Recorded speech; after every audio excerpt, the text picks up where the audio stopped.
لوگوں کا خیال یہ ہوتا ہے کہ علم سیکھا جائے، مفتی بن جایا جائے، عالم بنے، حافظ بنے، قاری بنے تو ہم دین کو سمجھ جائیں گے اور عمل بھی کریں گے اور جنت میں چلے جائیں گے۔ آج دیکھیے ان مولویوں کا حال، یہ نچنیا مولوی ہے، صرف ان لوگوں کو شرک کرنا آتا ہے، اس کے علاوہ کچھ نہیں، اور نام کے ساتھ مفتی بھی لگا ہوا ہے۔ نہ جانے یہ لوگ کون سی حدیث پڑھتے ہیں، کس طرح سے سمجھتے ہیں، اس کا پہلو کیا ہے کہ ان کے سمجھ میں نہیں آتا۔ دراصل ایک بات میں آپ کو بتا دوں، شیطان نے اللہ کے تمام معاملات کو دیکھا ہوا تھا، اس سے زیادہ یعنی کہ ایک چیز تو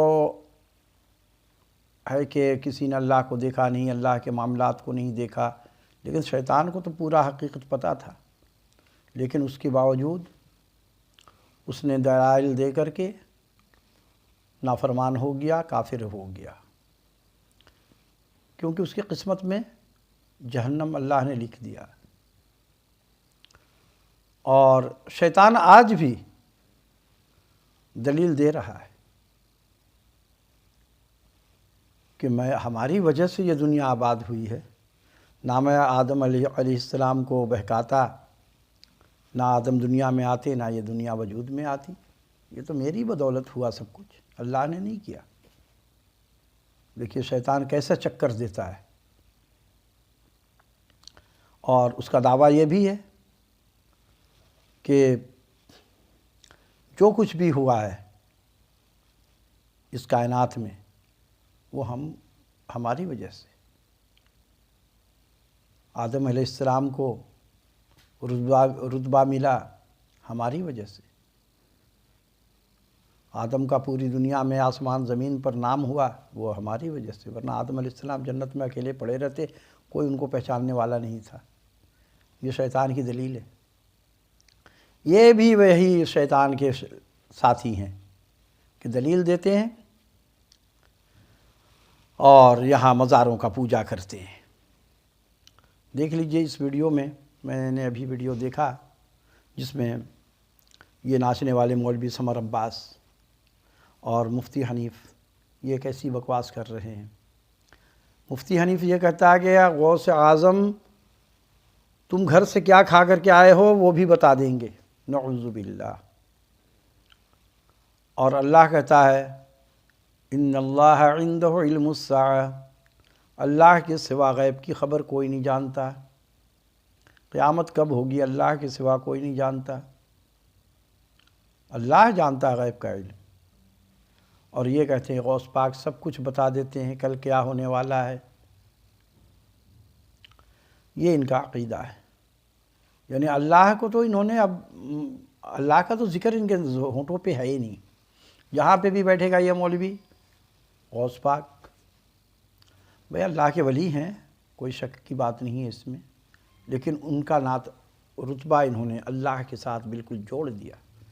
یہ تو اتنے بدبخت ہیں کہ ان کا کہنا یہ بھی ہے کہ اللہ رب العالمین یعنی کہ یہ ان کو اپنا سروے کرا رہے تھے، اللہ تعالیٰ سروے کرا رہا تھا کہ اس کا آسمان کا اندر جنت کا جہنم کا جتنی بھی ساتوں آسمان کا ان کو معائنہ کروا رہا تھا۔ یہ انجینئر پاس کرتے جا رہے تھے، ہاں اللہ نے سب کہا، سب صحیح بنایا،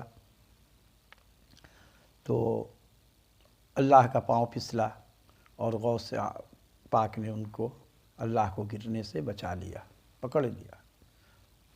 نعوذ باللہ، ان کا عقیدہ اتنا کمزور ہے کہ اللہ کو یہ اتنا کمزور سمجھتے ہیں کہ اللہ گر رہا تھا، اللہ خود کو بچا نہ سکا، غوث پاک نے ہاتھ پکڑ کر کے اوپر کھینچا، ورنہ اللہ پاک نیچے آ جاتا، نیچے آسمان پر۔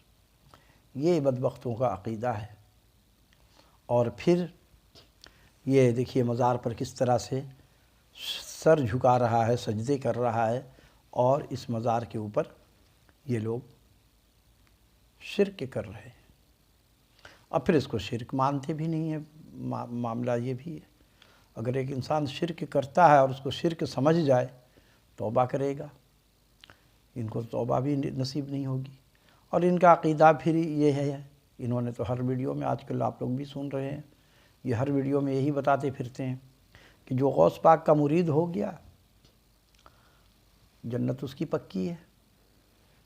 غوث پاک نے اللہ کے دربار میں جا کر کے لسٹ بھی چیک کر لیا، یہ بھی کہتے ہیں، تو ان کے مریدوں کا لسٹ میں کوئی نام ہی نہیں ہے، یعنی ان کے مرید سارے بخشے بخشائے ہوئے ہیں، جنت میں جا رہے ہیں۔ شراب پیو، زنا کرو، سود کھاؤ، رشوت کھاؤ، ملاوٹ کرو، کاروبار میں دھوکہ کرو، غوث پاک کے مرید ہو جاؤ گے جنت میں چلے جاؤ گے۔ یہ بدبخت نے یہ عقیدہ قوم کو دے رہے ہیں، مسلمانوں کو یہ عقیدہ پہنچا رہے ہیں۔ ان سے زیادہ ذلیل کون ہوگا کہ لوگوں کو گمراہ کر رہے ہیں۔ اب یہ جو ان پڑھ قسم کے لوگ مسلمان ہیں جنہوں نے کبھی ان کو دین کے طرف مائل نہیں ہے، ان کو نہیں سمجھ ہے، وہ تو بولتے ہیں بس پھر تو مرید ابھی ہو جاؤ، اور یہ پھر ان کے ہاتھ پہ جا کے بیعت کر لیتے ہیں۔ ابھی ایک ویڈیو میں نے دیکھا، اس میں پیر صاحب اب اتنے سارے ہاتھ کو بھی وہ یعنی اتنے بیزی ہیں پیر صاحب کہ سب کا ہاتھ اپنے ہاتھ میں لے کر کے بیعت نہیں کر رہے ہیں، ایک کو گھوڑی بنا دیا اور اس گھوڑی کے اوپر سارے ہاتھ رکھ رہے ہیں، اور پھر نکاح قبول ہو رہا ہے کہ یہ کرنے کے بعد آپ کو قبول ہے، آپ کو قبول ہے، نکاح کی طرح سے انہوں نے ان سے بیعت لیا۔ اب یہ بیعت لینے کے بعد اس میں قسم بھی کھلاتے ہیں، اب وہ مرید ان کے پکے ہو گئے، اب چندہ آنا شروع، پیر صاحب کھانا شروع۔ بہت اچھا کاروبار ہے، یہ پیر صاحب بن جاتے ہیں، پھر ان کو زندگی بھر عیش کرتے رہتے ہیں، لیکن یہ بھول جاتے ہیں کہ کل روز قیامت یہ اللہ کو کیا جواب دیں گے جو لوگوں کو گمراہ کر رہے ہیں۔ ایک تو اپنا گناہ کا انسان بوجھ سنبھال نہیں پائے گا، اور یہ مال جمع کر رہے ہیں، جبکہ اللہ نے کہا ما اغنی عنی مالیہ، تیرا کوئی مال وہاں کام نہیں آئے گا، ہلک عنی سلطانیہ، کوئی عہدہ کام نہیں آئے گا، یہ پیر کا عہدہ کام نہیں آئے گا وہاں، کوئی منسٹر ہے، کوئی بھی کچھ ہے، کوئی ایس پی، کوئی ڈی ایس پی، کوئی جنرل، کوئی کرنل، کوئی عہدہ وہاں کام نہیں آئے گا، ACDC کوئی کام نہیں آئے گا عہدہ آپ کا۔ یہ اللہ کہہ رہا ہے، میں نہیں کہہ رہا۔ ہلک عنی سلطانیہ، تو وہاں کام کیا آئے گا؟ وہاں کام آئے گا آپ کا توحید، ایک اللہ کو ماننا ہے، ایک اللہ کو اپنا خالق، اپنا رازق، اپنا معبود ماننا ہے۔ اور انبیاء علیہ السلام کی دعوت یہی ہے، یا قوم اعبدوا اللہ ما لکم من الہ غیرہ، کہ ایک اللہ کی غلامی کرو، ایک اللہ کی عبادت کرو، اس کے علاوہ کسی اور کی عبادت نہیں چلے گی۔ لیکن یہ بدبخت مولویوں نے لوگوں کو لگا دیا ہے، مزاری بنا دیا سب کو، اور یہ مزار پر جانے والا اللہ سے دور ہو جاتا ہے۔ ان کے سامنے تو اللہ کا اگر ذکر کیا جائے تو ان کو پسند نہیں آتا ہے، ان کو یہی یا غوث یا مدد، یا غوث یا مدد، یا علی مشکل کشا، بس یہی ان کو بہت مزہ آتا ہے، اور یہ جانتے نہیں ہیں کہ یہ کفر کر رہے ہیں۔ وما علینا الا البلاغ۔